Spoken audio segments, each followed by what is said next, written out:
Vyasa. Good. Good, good.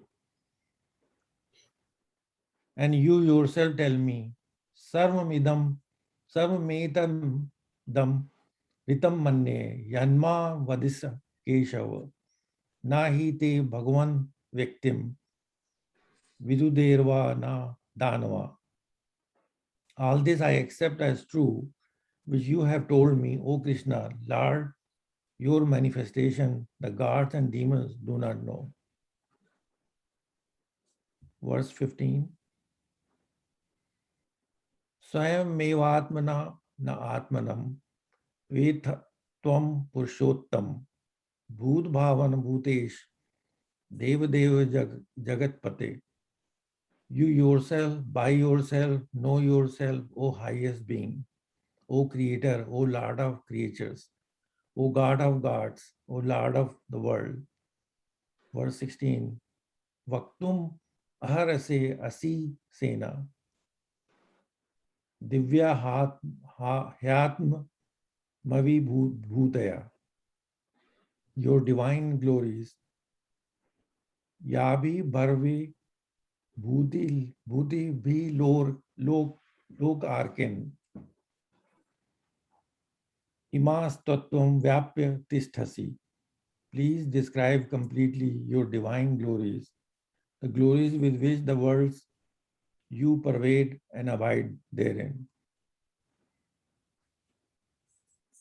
Verse 17. Katam vidyamaham yogisam tvam sada parichintayan keshu keshu cha bhaveshu chantayo asi bhagavan maya. O yogi, how can I know you thinking about you always? In what forms are you to be contemplated by me, O Lord? Verse 18. Vistrera atmano yogam vibhitim cha janardan bhuvya kata tripti hari shruvato nasti me amritam. Extensively of your power and glory, O Krishna, tell me again, because hearing your sweet words, I am not yet satisfied. यहीं पे रुकते हैं कि इसके बाद फिर भगवान answer देंगे? वो अभी तो प्रश्न ही है ना, तो थोड़ा आगे चलना चाहिए. भगवान का उत्तर सुने. ठीक है, उत्तर तो सुनना चाहिए. या वो उसका प्रश्न के साथ उत्तर आ जाएगा ना फिर. श्री भगवान वाचा हंत ते कथाश्यामि दिव्या ह्यात्म विभूतया प्राधान्यता कुरुश्रेष्ठ नास्तस यंतो विस्तरस्य में. Oh, I will tell you my divine glories which are most prominent, for there is no limit to my extent. Verse 20. Ahatmatma gulakesha sarvabhutashya sthita aham madishcha madhyam cha bhutanam mattam evacha. O Arjuna, I am the self, abiding within all beings. I am the beginning, middle, and the end for all beings. Verse 21. Adityanam maham Vishnuru Jyortisham Raviram Shuman Mari Charma Maruta Amasmi Nakshatrani Maham Shashi. Among the Adityas, I am Vishnu. Among lights, I am shining sun. Among the Maruts, I am Marisi. Among the stars, I am the moon.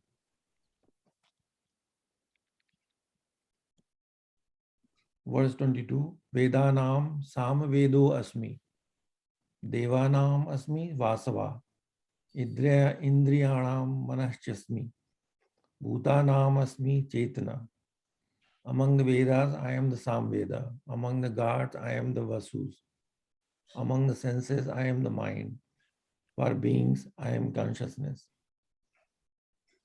Verse 23. Rudranam Shankarashasmi Vittesho Yakshara Vasunam Pavak Ashchasmi Meru Shikhar Ridam Aham.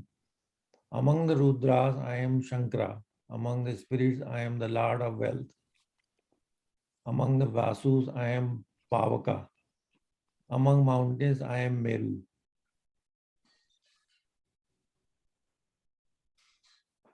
Verse 24. Purodhasam cha mukhyam mam vidhi parth brihaspatim senani nam maham skanda sarsam asmi sagra. Among the priests, as the main priest, Brihaspati, know me, O Arjuna. Among the warriors, I am the Skanda. Among the waters, I am the sea. Mahishidam Brigur Aham. Giramasyamekam Aksharam. Yagyanam Japyogasmi. Sthavaranam Himalaya. Among the great sages, I am Bringu.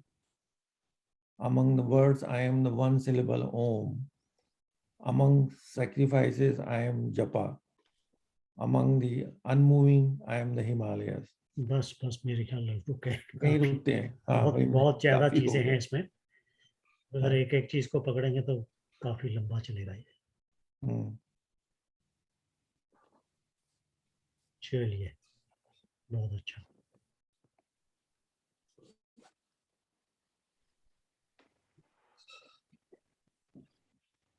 तो ये अभी 12वें में जो अर्जुन के जो सवाल हैं, जो क्वेश्चन है, they are still, he has understood that the everywhere God is pervading. In this case, Krishna, he is understood, and that's what he is describing. But he still wants to know more again. तो वहां पर वो अभी उसका question ही मेरे समझ में नहीं आया. वो फिर ऐसा क्वेश्चन क्यों पूछ रहा है? अरे, आपने अपने जो वर्ड्स बोले उसमें आपने 2 शब्दों का इस्तेमाल किया जो इस बात को आगे बढ़ाते हैं. आपने कहा कि वो अंडरस्टैंड कर लेता है, but now he wants to know. दोनों शब्द आपने यूज किए हैं. Understanding by mind is different than knowing. वो अंडरस्टैंड तो भगवान की दया से बुद्धिमान व्यक्ति अंडरस्टैंड तो कर ही लेते हैं, बट जब तक उसको नो नहीं करते तब तक वो अंडरस्टैंडिंग कोई काम की है नहीं. वो वेरी ट्रू. मतलब बेसिकली जो हर्ष कह रहा है, but basically what is the Arjun question is it's a more specific. He is asking भाई जो डिफरेंट स्टेज बताइए, भ्रम क्या है, ये क्या है, ये क्या है. जो पहले हैं more higher level explanation. he want I look at this, he want more specific things. That's my way of looking. क्योंकि जैसा आपको मालूम है कि वो जो बुद्धि है वो उसको समझने के लिए ना वो ब्रेक डाउन करना आवश्यक है उसके लिए. वो नेक्स्ट स्टेज पे चल रहा है. वो बुद्धि जो है वो समझने के लिए हमेशा किसी भी सब्जेक्ट को ब्रेक डाउन करती है छोटे हिस्सों में. बट जो नोइंग है, knowing part, not understanding part, knowing part, वो टोटलिटी को ही नो कर सकता है. तो knowing is different from analysing and understanding. But obviously अब इतनी सारी बातें अब तक उसको भगवान बोल चुके हैं, वो समझ तो उसे आनी शुरू हो चुकी है. समझ तो उसे आती है. अर्जुन तो बड़ा इंटेलिजेंट है. मतलब ऐसा नहीं है कि उसको कोई पहाड़ा दिया जाए और वो 3-4 बार याद करने में लगाए. वो is one of those people जो एक बार बोलो तो आप उसको समझ में आ जाती है. तो समझ में तो आ रही है उसको. But now he wants to really have an experience of knowing. क्योंकि जब तक आप अंडरस्टैंड करोगे क्वेश्चन और डाउट बढ़ते रहेंगे. जब आप नो करोगे तभी आपके वो डाउट खत्म हो जाते हैं. नोइंग का सबसे बड़ा एडवांटेज है कि डाउट खत्म हो जाता है. Now you know. उसके बाद में आपसे कोई भी व्यक्ति आपको भ्रमित नहीं कर सकता. If you have been there then you know it. जब आप अंडरस्टैंड करते हैं तो कोई ना कोई व्यक्ति आपको कोई ना कोई ऐसा प्रश्न करेगा जिसमें आप भ्रमित हो सकते हो. इसलिए knowing is very very important. तो अर्जुन भी यही कह रहे हैं कि भाई आप इतने सब हो, आप इतने बड़े हो, ये है ब्रह्म हो, ये है सब हो, बट अभी मुझे ऐसे बताओ कि मैं कुछ उसको आपको देख सकूं, रियली देख सकूं, मैं आपको अर्जुन को जान सकूं। वेरी एप्ट क्वेश्चन, क्योंकि फिलोसॉफिकल डिस्कशन से तो अंडरस्टैंडिंग ही बढ़ सकती है, एक्सपीरियंस तो नोइंग जो होता है वो ही कर सकता है। तो वेरी एप्ट क्वेश्चन। और इस बार देखो 5-6 श्लोक लगा दिए उन्होंने अपना सवाल पूछने में। अब तक तो 1-2 श्लोक ही बोलते थे सवाल के लिए।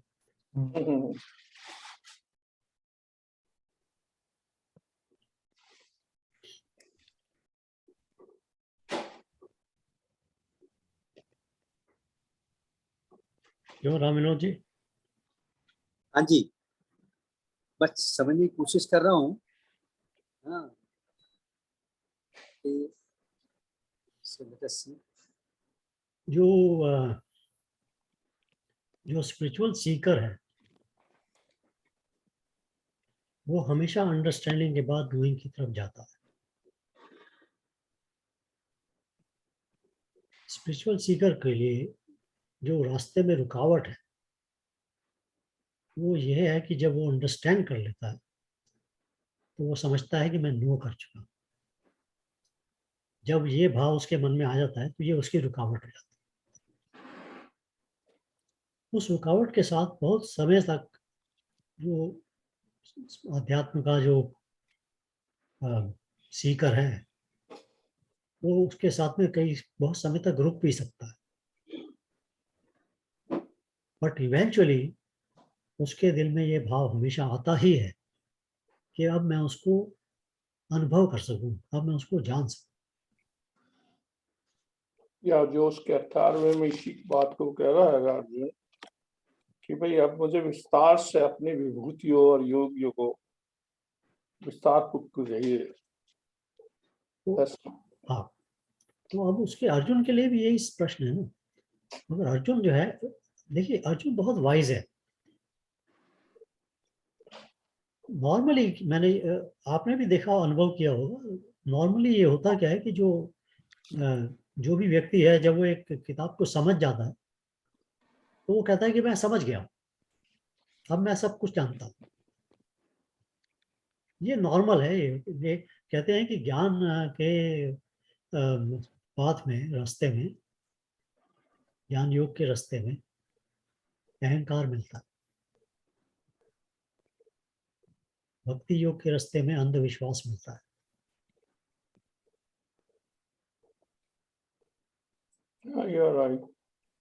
ज्ञान योग के रास्ते में अहंकार मिलता है, ये मैं जानता हूँ, कि मैं जानता हूँ। अगर आप देखें तो जितना भी ये मन और बुद्धि जानती है वो अगर एक उंगली के एक चम्मच के बराबर है, तो जो नहीं जानती है वो समुद्र के बराबर।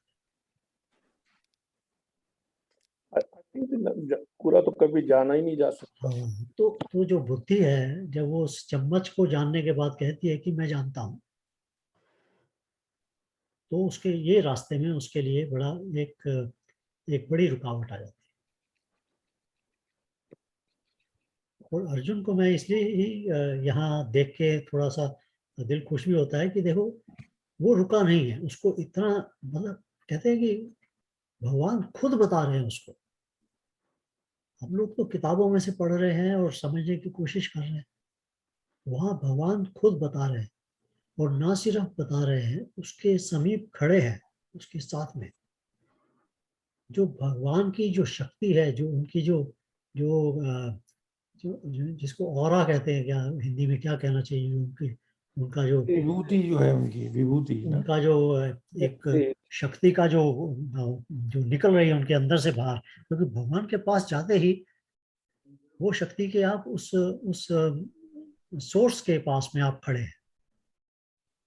तो एक चीज और है, अगर आप वहीं खड़े हुए हैं तब तो वो ऑटोमेटिक वो ट्रांसमिशन शुरू हो गया है ना। हाँ, तो जब ऐसी ऐसी जगह पे आप खड़े हैं, भगवान स्वयं बता रहे हैं, तो अहंकार छोड़ दिया है अर्जुन ने, और यही यही हो रहा है। हर हर अध्याय में अर्जुन का अहंकार छूटता चला जा रहा है। आखिरी 18वें अध्याय के अंदर वो क्या बोलेगा देख। मगर यहाँ पर आकर भी सब कुछ जानने के मतलब जब जो भी उसको बता दिया भगवान ने, उसके बाद भी वो कहता है नहीं, अभी भी मैं समझ तो रहा हूं, मगर मुझे दिखाओ, मुझे बताओ, ताकि मैं उसको देख सकूं। सिर्फ समझने से काम चलेगा नहीं। Hats off to this kind of a seeking. ये इस तरह का जो सीख करना है, ये दुर्लभ है।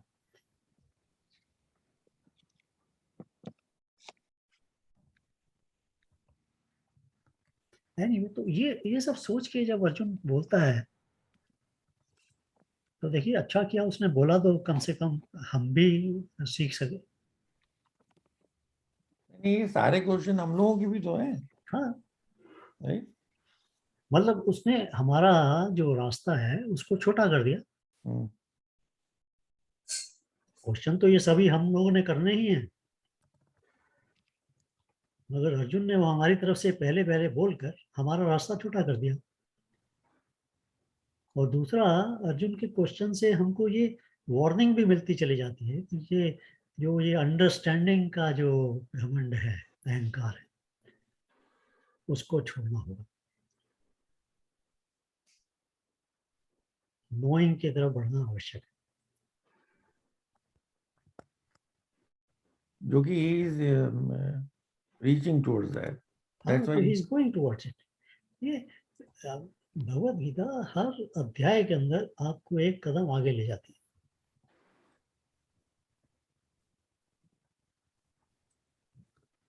इट्स ब्यूटीफुल, मतलब कोई इसमें वो है ही नहीं कि मैं उसमें कुछ क्वेश्चन कर सकूं। It's beautiful, beautifully said. तो अब भगवान उसको जवाब देने में, देखिए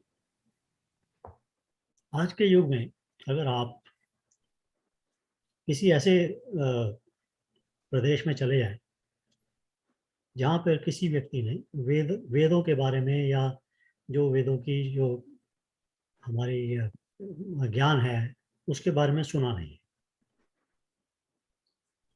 और अब आप उसको एग्जाम्पल देना शुरू करें और उसमें आप बोलें कि मैं आदित्यों में क्या हूँ, मैं पर्वतों में क्या हूँ, तो वो उसे समझ नहीं आने। तो उसको उसके समय अनुसार और उसकी जो पुरानी जो भी उसकी इंफॉर्मेशन है उसके अनुसार एग्जाम्पल देने पड़ते हैं।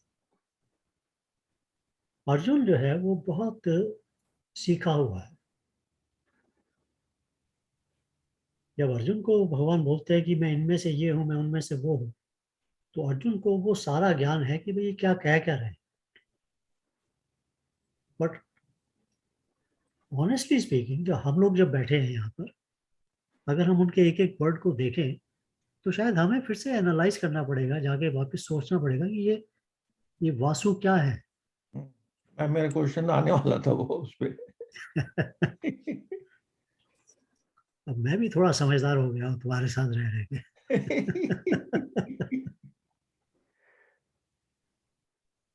दो वर्ड नहीं समझ में आया मुझे, एक वासुद नहीं था और एक स्कंदा। भगवान ने कहा चलो श्लोक बाय श्लोक चलते हैं। हाँ,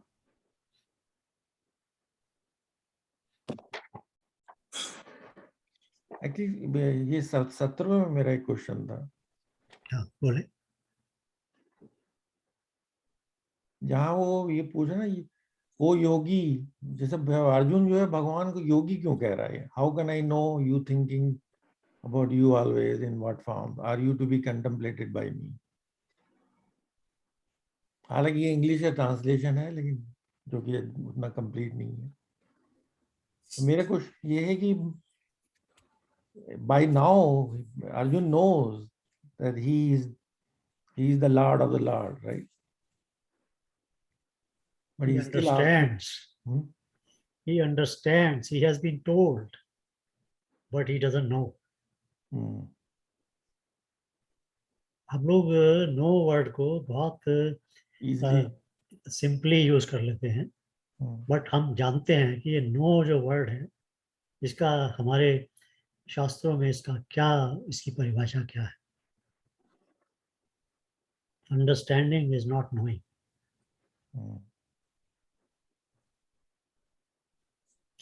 तो ये इसको सत्वे को अगर आप थोड़े से मुझ जैसे लेमैन की तरफ से समझो तो वो ये बेसिकली यही कह रहा है कि मैं आपका, जैसा आप मुझे अगर मैं आपका चिंतन करूं, मैं चिंतन करने के लिए तैयार बैठा हुआ हूँ, मगर मुझे जो है ना कौन कौन से भाव से, जैसे हम कहते हैं ना, जैसे तुम ध्यान लगाओ, राइट, अल्टीमेटली तुम पहले किसी चीज पे ध्यान लगाओगे, फिर और छोटी चीज ले लोगे या बड़ी ले लोगे, you make it more abstract slowly.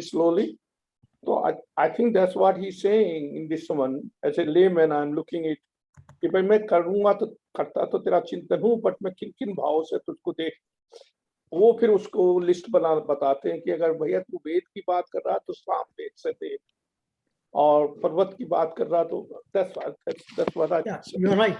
क्योंकि इससे पहले वाले इसमें श्लोकों में भगवान उसको बोल चुके हैं कि जो हर वक्त जो मेरे साथ मेरे को ही चिंतन में रखता है. That's what it is. तो अब अर्जुन के लिए प्रश्न आ गया कि मैं चिंतन में रखूं कैसे आपको? Yeah, that's the way I कैसे look. सोचूं मैं? लेमैन की वजह से बता रहा हूँ It's a continuation from that thought.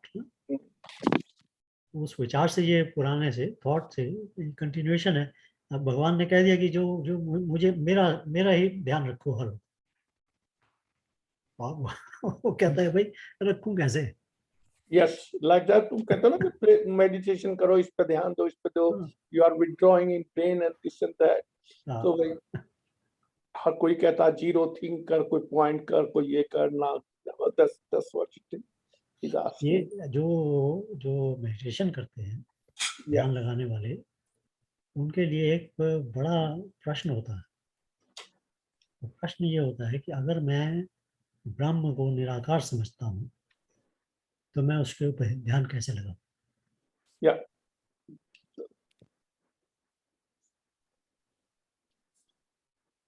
तो फिर ये सवाल जो है ये बहुत बड़ा आ जाता है कि भाई मैं ध्यान लगाऊं कैसे? ध्यान का मतलब है concentration, focus. Attention is focused. जिस वक्त आपकी अटेंशन किसी एक जगह पर फोकस होती है, हम उसको ध्यान कहते हैं. एक जगह पर फोकस होने के लिए आपको कोई एक एंड पॉइंट चाहिए जिसके ऊपर आप फोकस कर सकते. आप हवा में फोकस किसे करोगे? अगर आसमान की तरफ देखते हो तो फोकस करने के लिए आपको बादल चाहिए, या कहीं ना कहीं आसमान में कुछ ना कुछ ऐसी जगह चाहिए जहां आपकी दृष्टि रुक जाए, तो आप फोकस करोगे. Focus without an object focus नहीं हो सकता, तो ध्यान नहीं हो सकता. तो जब वो जो मेडिटेशन करने वाले हैं वो कहते हैं कि भाई हम ध्यान लगाएं अगर हम निराकार ब्रह्म के ऊपर, तो कैसे लगाएं? तो यू आर राइट अशोक, तुमने बिल्कुल ठीक बात कही. उसके लिए आपको कोई ना कोई ऐसा, आप ये मैं ये नहीं कहना चाहता कि ये ध्यान जो है ये हमेशा इसी तरह से लगता है, क्योंकि एक स्टेज आती है जिसमें ये आप कंसंट्रेशन से निकल कर मेडिटेशन में चले जाते हैं. Yeah, that's part. शायद हम लोगों ने पहले ये डिस्कस किया था कंसंट्रेशन और मेडिटेशन में डिफरेंस क्या है. वो जो ध्यान है वो एक फोकस्ड अटेंशन की जगह पर एक्सपेंडेड अवेयरनेस हो जाता है. Yeah, मतलब like basically जब आप ध्यान लगा रहे हो तो slowly you become aware of everything. That's the what that's the way it takes you. Like आपको जैसे कहते हैं ना कि वो शुरू करते हैं कि भाई लेफ्ट ब्रीथ कर, राइट ब्रीथ भी आपने वहां अवेयर हो गए, फिर आगे बढ़ाता वो अवेयरनेस. भाई मनुष्य की जो है सबसे बड़ी हमारी जो लिमिटेशन वो ये है कि हमें ऑब्जेक्ट चाहिए कोई प्रोसेस लाइक अगर आप बहुत सारे विचार करते हो कुछ भी करो somehow you need a 3-dimensional model of something.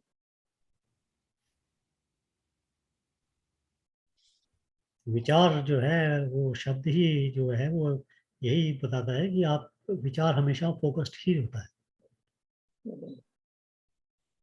विचार किसी मतलब अनफोकस्ड विचार नहीं हो सकता। Yeah. कोई भी विचार, चाहे आप 50 विचार हैं तो 50 फोकस है, मगर हैं वो फोकस्ड। तो मन का ये नेचुरल नेचर है। तो जब तक हम मन को यूज करेंगे तो हमें ये सब करना पड़ेगा। बट ऑब्वियसली एक समय ऐसा आता है जिसमें आप मन को छोड़ के आगे निकल जाते हैं, तब फिर विचार खत्म हो जाते हैं और आपका जो फोकस है वो भी खत्म हो जाता है। You go to that point of total awareness.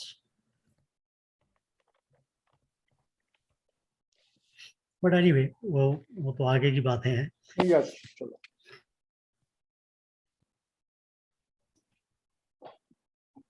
तो भगवान उसको जवाब देना शुरू करते हैं। आई थिंक ये एक एक जवाब जो है, मदन चला गया।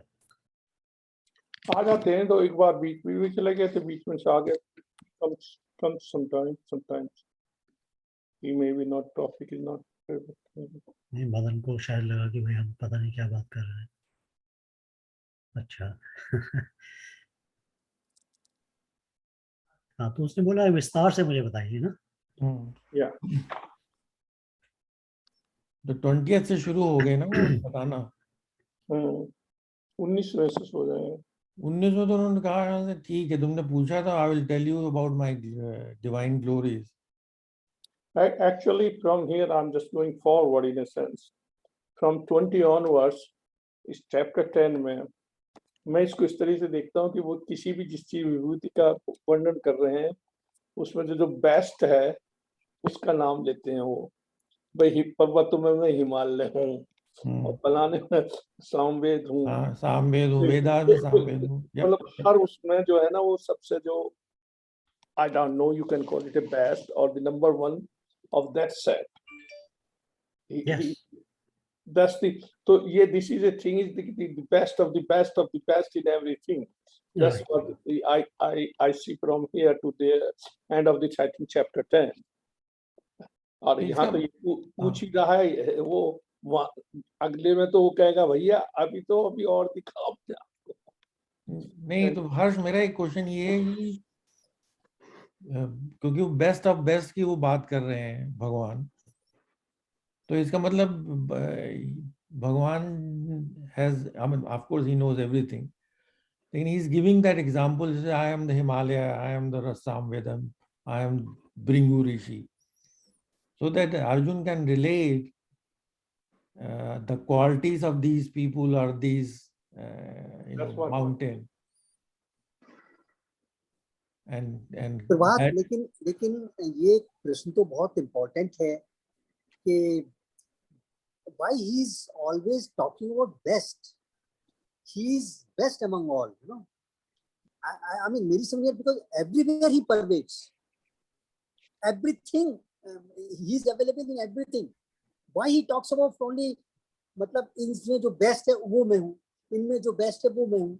वो मेरे दिमाग में ये क्वेश्चन, मतलब जब से मैंने पढ़ी हाँ नहीं, वही क्वेश्चन मैं भी कर रहा हूँ। मेरे पे उसका आंसर मैंने इस तरह से समझा है रामिनो जी की अर्जुन के लिए वो अर्जुन को बता रहे हैं ना, तो सो दैट अर्जुन ये समझ जाए कि भृंगु ऋषि के बारे में अगर बात करें तो वो they have understood, they have also known my glory, they have always reached, they have reached to that stage of awareness where they are part of me.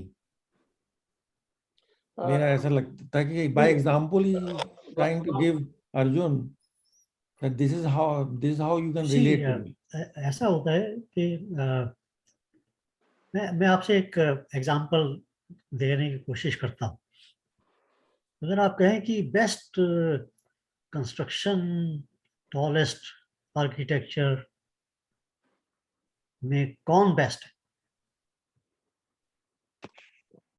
वो आप क्या कहेंगे? इमीडिएटली आप कहेंगे ना बुर्ज खलीफा है टॉलेस्ट।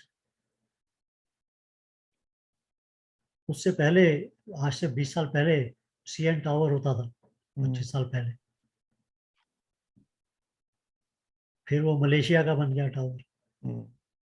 बट अगर किसी व्यक्ति को आर्किटेक्चर्स में से बेस्ट या टॉलेस्ट बिल्डिंग्स में से चाहिए कि भाई तुम व्हाट इज द मतलब बेस्ट ऑफ टॉलेस्ट, तुम्हारी सबसे अच्छी विभूति, सबसे अच्छा गुण कहाँ मैं देखूं?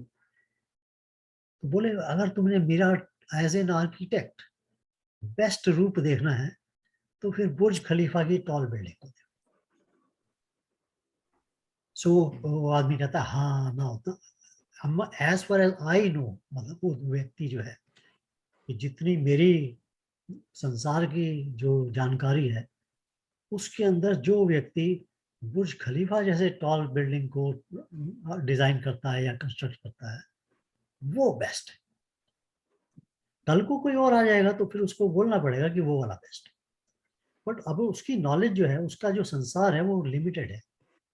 उस लिमिटेड संसार में वो देखना चाहता है कि भाई सबसे ज्यादा इसमें क्या है, भगवान जो है वो सबसे ज्यादा है। भरजी, लेकिन बेसिकली रामनो भगवान ये कहना चाह रहे हैं कि मैं सब जगह हूँ, मैं हर एक में हूँ, मैं मतलब I am not limited, I am unlimited. That is what God is telling. God is not telling that I am the best. वो कह चुके हैं, वो कहते हैं कि वो तो पहले 8वें अध्याय में ये कह चुके हैं। अभी भी अर्जुन पता है भाई नहीं, बताइए आप मुझे, मैं आपको कैसे देखूं? मेरा अपनी ग्लोरी बताइए कि मैं कैसे देखूं। तो अगर आपको कहेंगे भाई आप दियो में से कौन सा दिया, तो भगवान कहेंगे कि मैं दियो में से सूर्य हूं। बट वो अर्जुन के लिए, धरती पे रहने वाले के लिए सूर्य, वो उसे समझ आ जाएगा कि हाँ दियो में अगर मैं देखना चाहता हूं तो मैं सूर्य को देखूं। बट आपको पता है सृष्टि के अंदर सूर्य से भी मिलियन टाइम्स बड़े सूर्य हैं। 1-2 टाइम्स नहीं, मिलियन टाइम्स बड़े सूर्य हैं सृष्टि के अंदर। बट आज की हमारे अवेयरनेस में वो नहीं है। बट अर्जुन के लिए आंसर ये प्रॉपर है, क्योंकि अर्जुन जो चाहता है वो ये देखना चाहता है भाई मैं कहाँ देखूं, कैसे देखूं आपको, क्या आपका ध्यान कैसे करूं? अगर मैं दिए की तरफ देखता हूं तो आपका ध्यान कैसे करूं? अगर मैं पहाड़ की तरफ देखता हूं, मैं आपको देखना चाहता हूं तो मैं आपका ध्यान कैसे करूं? तो अर्जुन के लिए ठीक है आंसर। अच्छा, मैं इसमें थोड़ा सा राम विनोद जी के ऊपर थोड़ा सा वो उसी के ऊपर थोड़ी साइड दे रहा हूँ। जो तुम कह रहे हो ना कि वो ईश्वर सब जगह है, वो है तो सब जगह है। वो चूंकि अर्जुन इस तरह से प्रश्न कर रहा, तो वो कह रहे हैं कि अगर तुम मुझे पर्वत की तरह सोचे ना, तो जो जो सारे पर्वत वो जो सबसेट है बड़े वाले के, क्योंकि जो हर पर्वत में क्या है, ऊंचाई है, रास्ता टेढ़ा है। तो अगर तुझे वही देखना है तो उसमें वो परम सीमा पे पहुंच चुका है, हिमालय उसको लेते। तो जब तुम हिमालय कहते हो, you are covering mountains, all mountains. तो है तो ईश्वर सब में ही। बट वो यहाँ जो वो कह रहे हैं, वो ये नहीं कह रहे हैं कि वो छोटे वाले में मैं नहीं हूँ। आप थोड़ा सा कर रहे हो मेरे हिसाब से उस कि अगर तू इस तरीके से जाना चाहता है तो इस तरीके से जा और वहां पहुंच। That's the way I look at it. नहीं, यू आर राइट, जैसे आप सामवेद को वेरी वेल सेड कि भाई वो ये नहीं कह रहे कि मैं बाकी में नहीं। या नहीं, जैसे सामवेद क्यों कहते हैं, वो सामवेद को आप जानते हो, सभी जानते हैं। जो सारे जो हमारी ये उस जमाने में पोएट्री लिखी जाती थी, तो सामवेद में जो है, हालांकि श्लोक मंत्र जो है वो रिपीटेटिव है ऋग्वेदा से, बट सामवेद में वो म्यूजिक के साथ बैठा कर रख दिए गए हैं। तो मतलब they are as poetry singing, they are they look they are, मतलब I am saying poetry is very madhur or whatever you want to, जो whatever good poetry should be, so some way it is in that sense. That's the way I look it. रामनो जी, कि जो और वेद भी हैं वो भी वो सब में भी हैं, बट जो आपने एक पर्टिकुलर प्रॉपर्टी देखनी थी पोएट्री की, तो सामवेद की पोएट्री म्यूजिकली सेट है और वही सिंगिंग में बेस्ट होगी. I think that's the way I look it. I may be limited sir. मतलब बेसिकली दिस इज ए विभूति. वो अपनी विभूतियां बताने की कोशिश कर रहे हैं ना उसको. या क्योंकि अर्जुन ने सवाल पूछा है कि आप मुझे आपकी विभूति बताइए, और उसमें बताने से पहले भगवान ने ये भी बोल दिया कि भाई ये तो असीम इसकी लिमिटलेस है. ये विभूतियां जो है ये लिमिटलेस है, इसके कोई लिमिट नहीं है. देखो ये लिखा है ना उन्होंने क्या. ये लास्ट सेंटेंस अंत नहीं है. ये मेरा विस्तार का अंत नहीं है. हाँ, 19वें श्लोक में नास्ते अंत्यो विस्तरस्य में. इसकी कोई लिमिट नहीं है, इसका अंत नहीं है. तो मैं तुम्हें क्या बताऊंगा विभूतियों का, बट फिर भी मैं तुम्हें बताता हूँ कि तुम अपने नजरिए से, अपनी अंडरस्टैंडिंग से, अपने माइंड के हिसाब से तुम मुझे कैसे जान सकते. So I don't think it is a question है कि भाई वो कॉन्ट्रडिक्शन है कि मैं हर जगह हूँ या नहीं हूँ. इट्स जस्ट ए फोकस आपका कि भाई how do you understand it.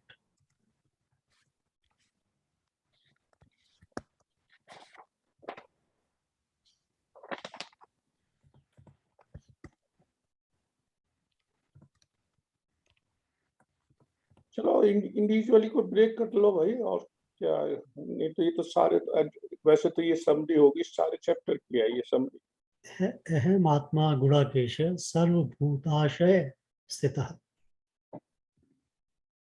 अहम आदिश्य मध्यम च भूतानामंत एव च. 20वां श्लोक है. अब यहाँ राम विनोद का जवाब. सर्वभूताश आशय स्थिता. स्थिता. I am present in all being. अहम आत्मा, आई आत्मा. गुणाकेश तो अर्जुन के लिए बोला गया. हर लिविंग बीइंग के हृदय में स्थित हूँ.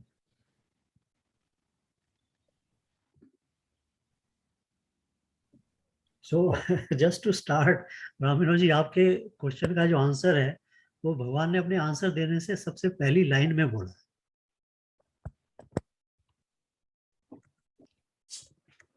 कि हर भूत कहते हैं ना जो एग्जिस्टेंट में आ गया, एग्जिस्टिंग. हर एग्जिस्टिंग जीव के हृदय में स्थित हूँ.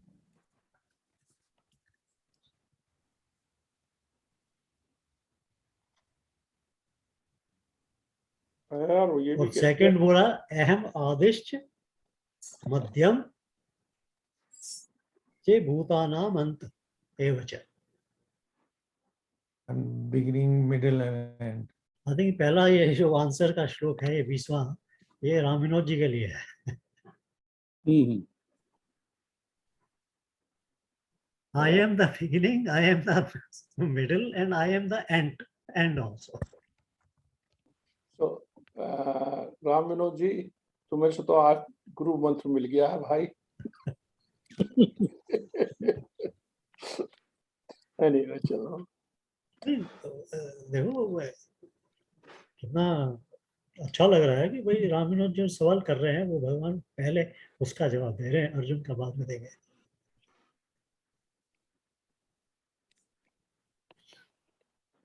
हृदय में स्थित हूँ. अब इस हृदय में स्थित के ऊपर चर्चा कर लेते हैं थोड़ी सी.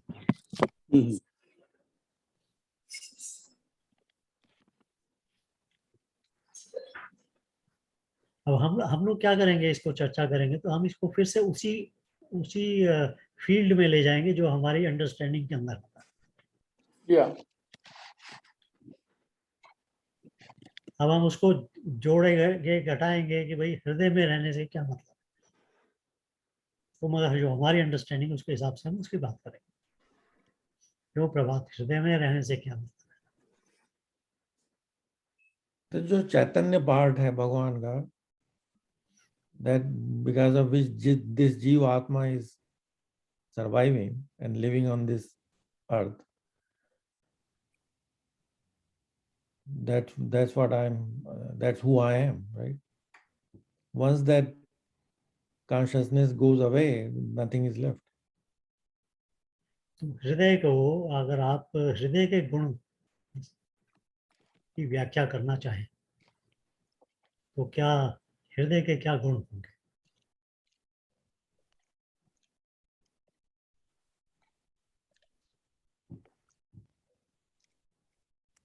I think the मेरे यहाँ से तुम्हें हृदय is a center of the, if life के point of view से है, is maintaining all the organs by sending good blood and तो जो फिजिकल है वर्ल्ड, तो उसके अंदर physical जो हृदय का भौतिकता के अंदर हृदय जो है उसको हम कहते हैं कि भाई ये इसका आवश्यक है होना, चलना। ये जब चलना बंद कर देगा तो सब कुछ बंद, शरीर जो है वो ठप हो जाए। वैसे बाय द वे आपको शायद मालूम होगा कि हम लोग पहले कहा करते थे साइंस में कि जो ब्रेन है वो सिग्नल भेजता है हृदय को, but now they have started realizing कि एक्चुअली हृदय जो है वो ब्रेन को सिग्नल भेजता है। right? मतलब ऐसा नहीं कि ब्रेन नहीं भेजता, ब्रेन भी भेजता है, बट हाँ नहीं वो इंटरफेस है तो ये कम्युनिकेशन वो वन वे स्ट्रीट नहीं है कि सिर्फ ब्रेन भेजेगा। या हृदय जो है उसमें इतनी खूबी है, इतनी शक्ति है कि वो ब्रेन को सिग्नल भेजकर ब्रेन को काम डाउन कर सकता है, and other way around. if just for more biology point of view, if somebody knows that you know someone whose heart is transplant, I know one of my friend is Indian Patel, his heart got transplant. Okay, I was thinking like when kidney is transplant, it's the same thing. Once you have a heart transplant, everything is like just a replacement, but it is not, because जब surgery करके वो करते हैं तो जो आपकी veins हैं जितनी बड़ी बड़ी हैं वो तो जोड़ दी जाती है, बट जो सिग्नल वाले वो नहीं जुड़ते। इतनी हाई नर्व सिस्टम है, उसकी कोई सर्जरी नहीं होती अभी तक। तो क्या है कि उसका जो हार्ट है उसको सिग्नल आने चाहिए, तो इसी वास्ते उसके साथ प्रेशर लगाना पड़ता है उनको। मतलब इन ए सेंस सारी बॉडी एक है, हार्ट एक सेपरेट है, वो कंट्रोल खत्म हो जाता है जो और जगह से इंटरफेस हो रही थी उसको, तो प्रेशर के थ्रू वो इंटरफेस करने की कोशिश करते हैं। बट ये होता है कि आप बहुत ग्रो जब काफी साल हो जाते हैं ना तो कुछ कनेक्शन हो जाते हैं, बट कभी उसका पूरा फुल कनेक्शन नहीं होता।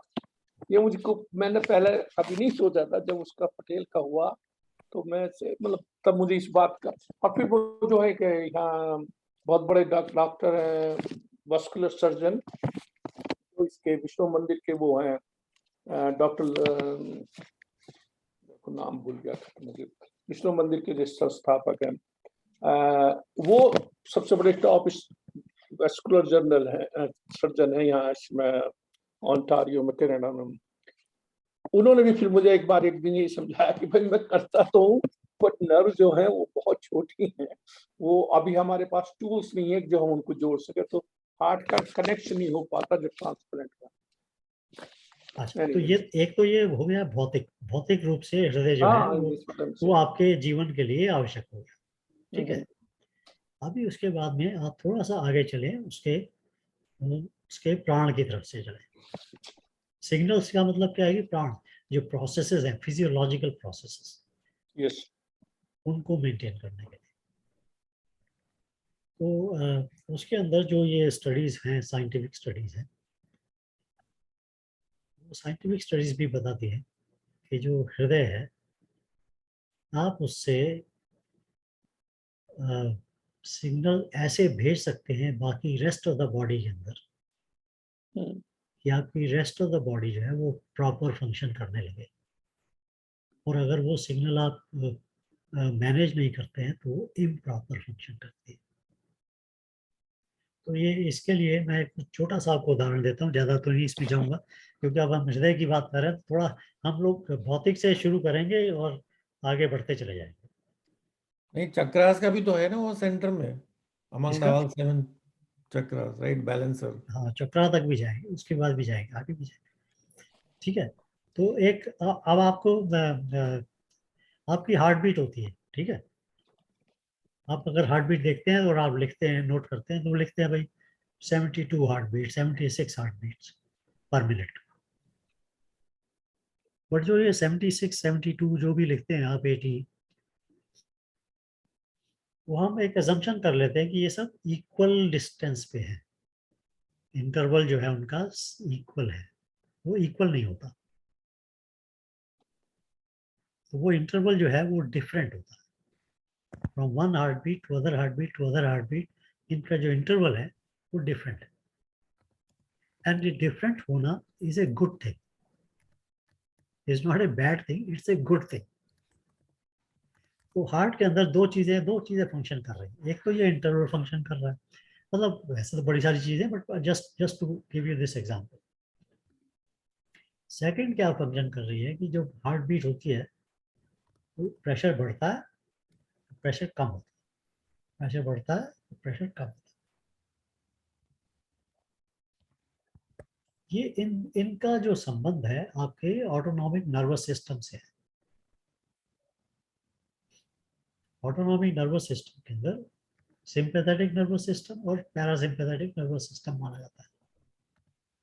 सिंपैथेटिक जो होता है वो आपकी एनवायरनमेंट की सिंपैथी में चेंज करता है। मतलब अगर आपको कोई थ्रेट का परसेप्शन है तो आपकी हार्ट बीट बढ़ जाती है, प्रेशर बढ़ जाता है। जब आप काम डाउन कर जाते हैं तो हार्ट बीट कम हो जाती है, प्रेशर कम हो जाता है। तो ये जो हार्ट है, ये पैरासिम्पैथेटिक और सिंपैथेटिक दोनों जो है, ये इनको आपस में बैलेंस करके रखना पड़ता है। बैलेंस कैसे, मतलब एक दूसरे को कंट्रोल करते हैं, इन द सेंस कि मान लीजिए कि आपका सिंपैथेटिक सिस्टम जो है वो ट्रिगर हो गया, कोई थ्रेट हुई और ट्रिगर हो गया। अगर उसको कोई कंट्रोल नहीं करेगा तो वो बढ़ता चला जाएगा। तो इमीडिएटली पैरासिम्पैथेटिक जो है वो ट्रिगर होता है और उसको ज्यादा बढ़ने नहीं देता, वापस ले आता या वापस लाने की कोशिश करता। इसी तरह से अगर पैरासिम्पैथेटिक है, अगर वो ट्रिगर हो जाता है तो आदमी का ब्लड प्रेशर लो होना शुरू हो जाता है। और अगर उसको कोई रोकेगा नहीं तो वो ब्लड प्रेशर जो है वो लो पे लो होता चला जाएगा और आदमी मर जाएगा।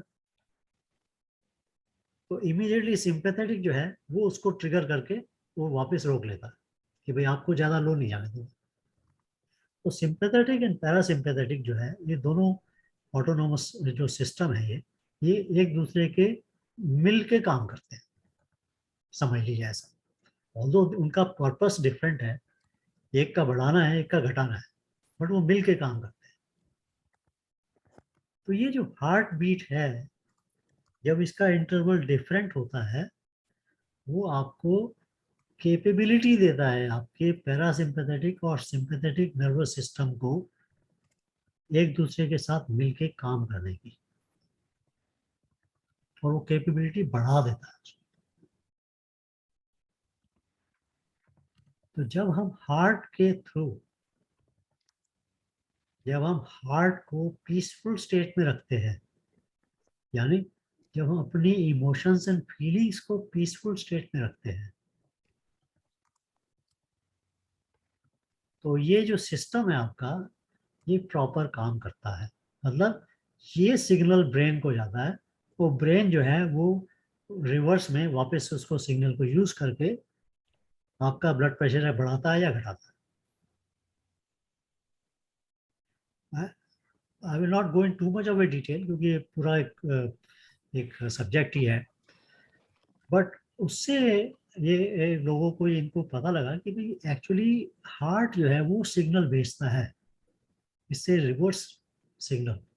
एंड ऑल्सो इसका कनेक्शन बना इमीडिएटली आपकी स्टेट ऑफ माइंड के साथ। कि जैसे ही आपकी स्टेट ऑफ माइंड प्रॉपर होती है तो हार्ट का फंक्शन प्रॉपर होता है। जैसे ही हार्ट का फंक्शन प्रॉपर होता है, ब्रेन का फंक्शन प्रॉपर होता है, एंड ब्रेन का फंक्शन प्रॉपर होने से आपका बाकी फिजियोलॉजिकल फंक्शन प्रॉपर होता है। सो दैट मीन्स कि हार्ट ना सिर्फ फिजिकल है, फिजिकल मैनिफेस्टेशन तो है उसका, बट उसका कनेक्शन आपके स्टेट ऑफ इमोशन के साथ में भी है। And second connection is with your breathing. Yeah. So these are the two very major connections of heart. One with the breathing, one with the emotion. अब आप देखेंगे कि and ये बड़ा obvious है, this connection is very obvious. जब भी आप अपसेट होंगे आपकी ब्रीदिंग जो है वो चेंज हो जाएगी। आप जब गुस्से में होंगे आपकी ब्रीदिंग चेंज हो जाएगी। आप जब शांत होंगे आपकी ब्रीदिंग चेंज हो जाएगी। मतलब emotions and breath are connected, and breath is connected with prana. Prana is the energy which flows through your body. And you can control that energy up through breath work. So ये जो heart rate variability की जो मैं बात कर रहा था, जो interval between the beat to beat, which is called a heart rate की variability. Heart rate variability you cannot change by medicine, but you can change by breathing. So you can improve the heart rate variability simply by breathing in a proper way, in a different way. But अगर आप and it is not a वो क्या कहते हैं वो ये एक fake वो नहीं है, ये प्लेसिबो इफेक्ट नहीं है, क्योंकि मेडिसिन के साथ में हार्ट रेट वेरिएबिलिटी चेंज नहीं होती। So from the physical heart we can connect it with the emotional heart and with the prana, and that will bring us to the next step of heart chakra. Heart from the emotional perspective is considered to be the center of love. भावों के हिसाब से हृदय जो है वो प्रेम का भाव जो है वो वहां रखा जाता है।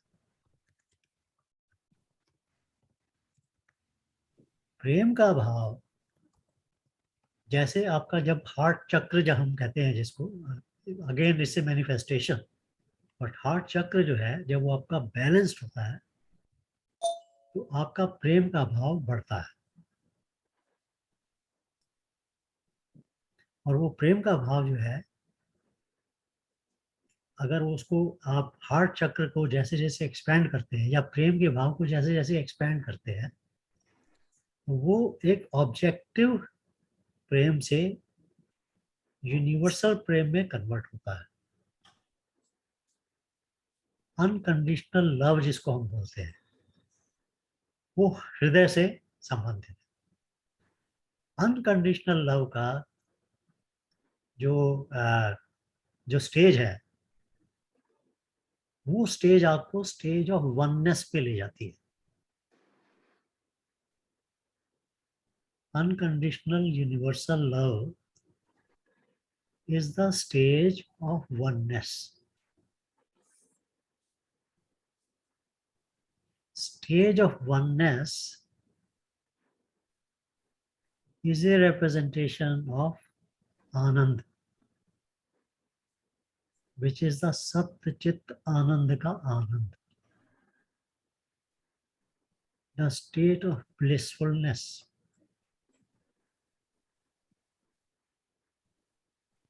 अगर हम अगर हम बुद्धि से भी ये सोचें कि सृष्टि के अंदर सिर्फ एक ब्रह्म ही है जो डिफरेंट रूप में, डिफरेंट फॉर्म्स में हमारे सामने है, तो वो ब्रह्म जो है उसको हम एक बोल सकते हैं। सृष्टि में एक, सृष्टि इज वन, द वननेस। भगवान हृदय में एज वननेस, एज सच्चित आनंद का आनंद, उस रूप में हर व्यक्ति के, हर जीव के हृदय में बसते हैं।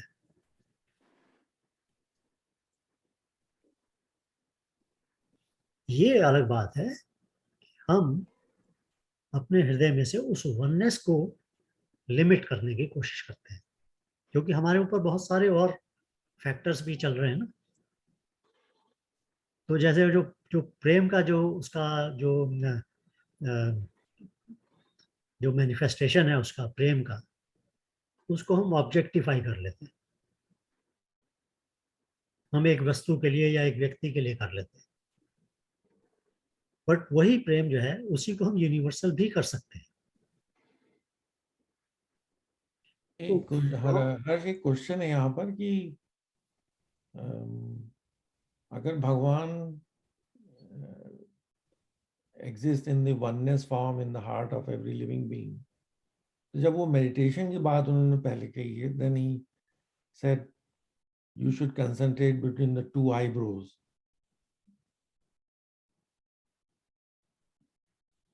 भगवान के रूप जो है ब्रह्म के, वो लिमिटलेस है।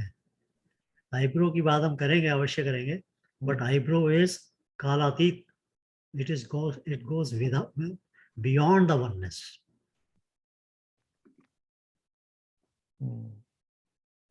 It goes to the chit part of the Satchitanand.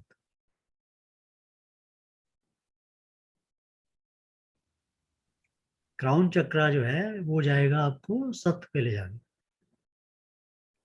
That's why these three chakras from the chakra perspective, जब ये बैलेंस एंड एक्सपैंड कर जाते हैं तो सत्य, चित्त, आनंद तीनों की अनुभूति एक साथ होती है।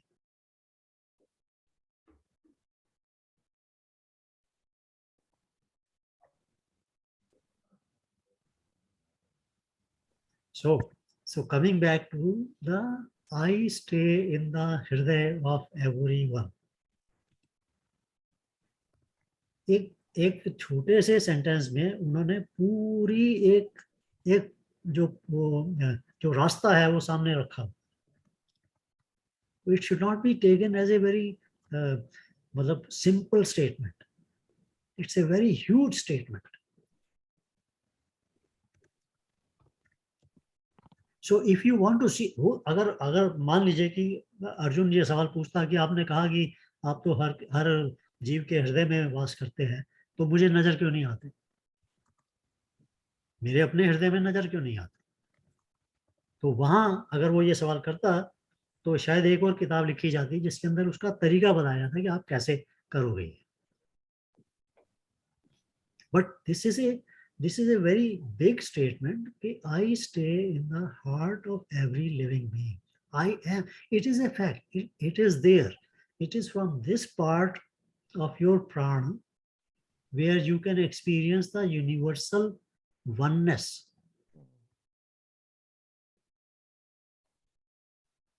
हार्ट चक्र, जब चक्र के हिसाब से, क्योंकि अगेन देखिए वो क्या होता क्या है कि हम लोग, क्योंकि we want to objectify it, we want to understand it, we want to make it an object. Heart chakra जो है it becomes an object, I can understand. Heart chakra जब एक्सपेंड करता है, इट एक्सपेंड्स, जिसको कहना चाहिए अगर horizontally, but it covers the whole universe. So सारी सृष्टि को कवर करता है हार्ट चक्र, और जब वो सारी सृष्टि को कवर करता है, then you are in the state of absolute oneness with absolute unconditional love. There cannot be any other feeling at that point. क्यों? If you are the only thing in the universe, There is no other existence except love.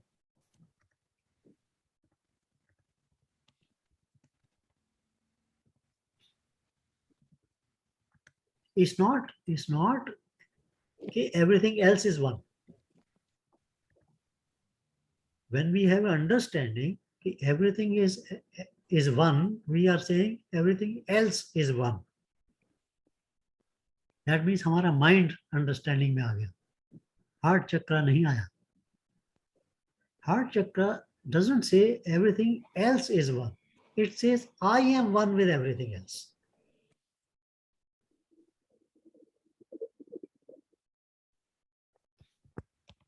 You see, so the difference between, again, just to make a point, the difference between understanding oneness and knowing oneness is this.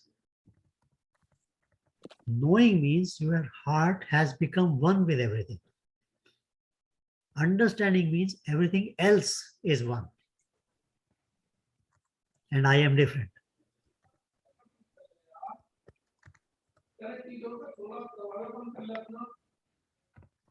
I hope, Prabhatji, this was specially for for your questions. And नहीं, बहुत बहुत अच्छा था, क्योंकि मैं वो notes ले रहा था, इसलिए मैं ध्यान से सुन रहा हूँ और I am trying to.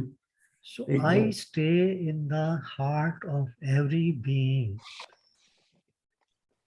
When every being comes into that stage of unconditional love and oneness, he will see me. This is what he's saying.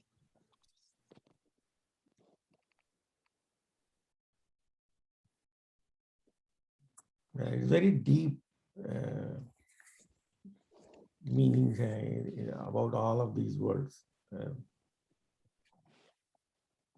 This is very deep. There is no doubt about it. These are very deep. But each such statement, जो भगवान का जो भी declaration है, if you take that declaration, there is a whole process behind it which can be done.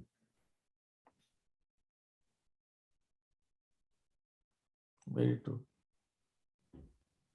So that's the first thing he says. And to make it even more, वो कहते हैं उसको उसके ऊपर और ज्यादा मोहर लगाने के लिए, नेक्स्ट स्टेटमेंट में इमीडिएटली ही सेज, मैं उनका शुरू हूँ, मैं ही मध्य हूँ, मैं ही अंत हूँ.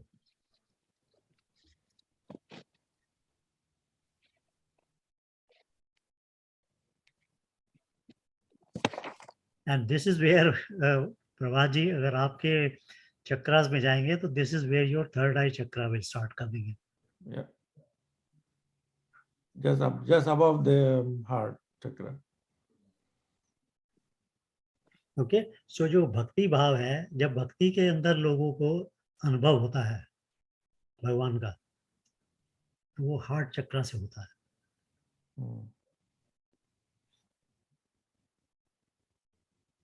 जब ज्ञान भाव से होता है तो वो थर्ड आई से होता है.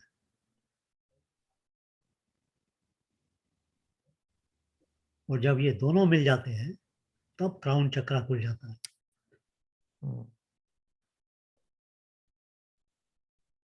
आपका जो ये सोलर प्लेक्सस है, मणिपुर चक्रा, मणिपुर चक्रा बैलेंस होता है कर्म योग से.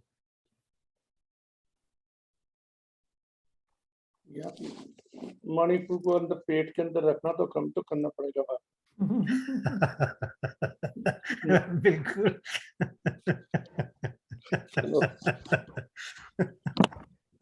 बहुत बढ़िया.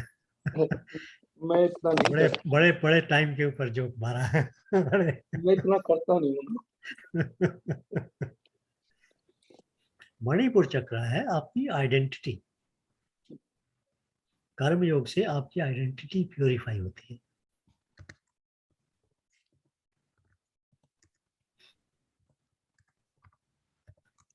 तो कर्म योग से इससे तो ऐसे तो I stay in the heart of the Jeev, and I am the beginning, I am the middle, and I am the end.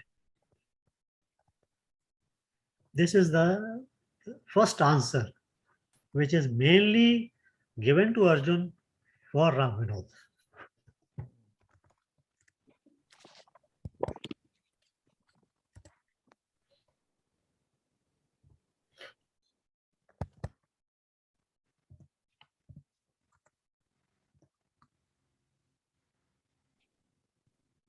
भावों में अगर देखोगे, अगर भगवान ये बोलते हैं अपनी विभूति, अगर भाव में देखोगे तो मुझे अनकंडीशनल लव के रूप में देखो। अब जो मेरा स्टूपिड क्वेश्चन है हर्ष, विभूति जो है एक्चुअल मीनिंग क्या है विभूति? This different part of actor, विशेष एग्जिस्टेंस की क्वालिटी।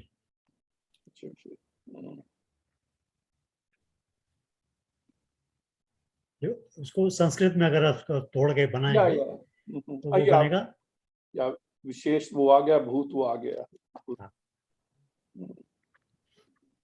तो विशिष्ट एग्जिस्टेंस की क्वालिटी मतलब ऐसे। बट ऑब्वियसली हम लोग वो जो हवन करते हैं तो उसके में हम जो राख होती है वो भी विभूति हम बोलते हैं। यस, या माथे पे लगाते हैं विभूति।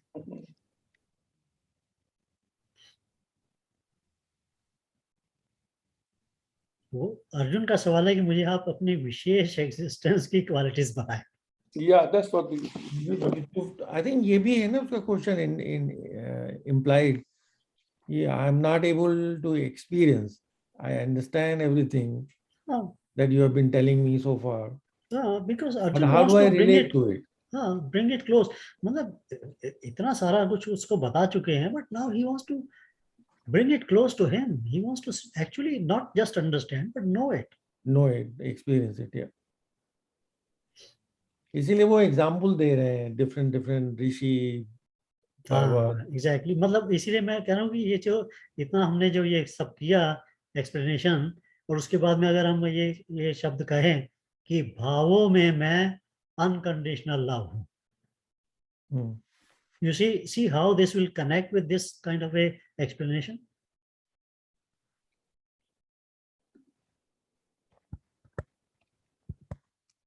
अनकंडीशनल लव को हिंदी में क्या कहते हैं भाई? कोई अटैचमेंट नहीं है। हाँ, प्रेम तो कहेंगे ना उसको। वो हिंदी थोड़ी हुई, फिर बात अटैचमेंट आ गया। अटैचमेंट तो अंग्रेजी का वर्ड है। तो कोई क्या बोलते हैं, कोई शर्त नहीं लगी हुई है। राम विनोद जी बताएंगे भाई, तुम हम लोग तो हिंदी खराब हो गई है। सोचो। अरे भाई, इसी अनकंडीशनल लव को हमारे शास्त्र के जो पंडित थे, गुरु थे, उन्होंने उसको हमारे जीवन में लाने के लिए कहा कि हमारा वो ये विश्व जो कुटुंब है, you have to see how this flows through in our society. उसको प्रैक्टिस करने से ही अनकंडीशनल लव बनता है।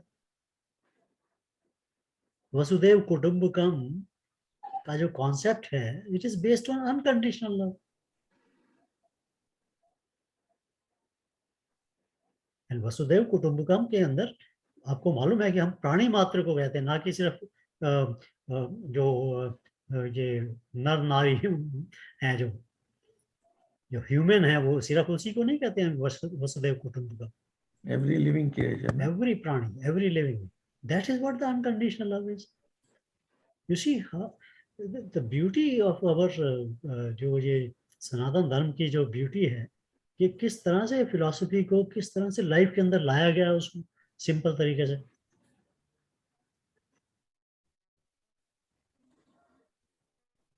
And these things, यार, they don't happen overnight. This takes thousands of years to happen. ये इस तरह के जो विचार हैं, इस तरह के जो भाव हैं,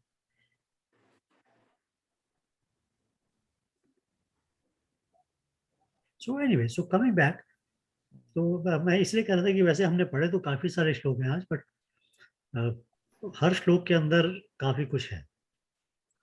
हाँ, तो हम लोग इसी तरह से व्याख्या करते हुए आगे बढ़ेंगे। बहुत नहीं, एक और भी बात है ना, इस तरह से समझाने वाले भी तो बहुत कम है। That is also to be understood.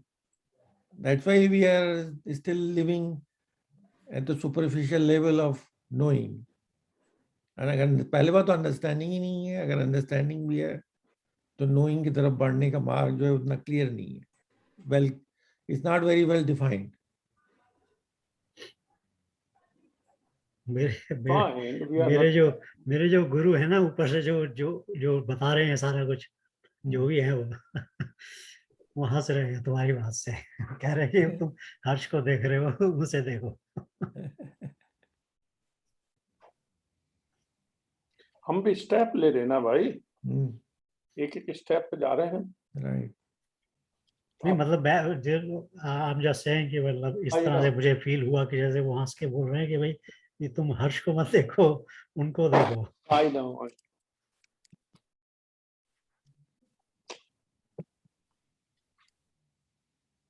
I think तो इसको हाँ समय भी हो गया है, 1 आध 2 मिनट रह गए. मैं रिकॉर्डिंग रोक देता हूँ. Hmm. चलो.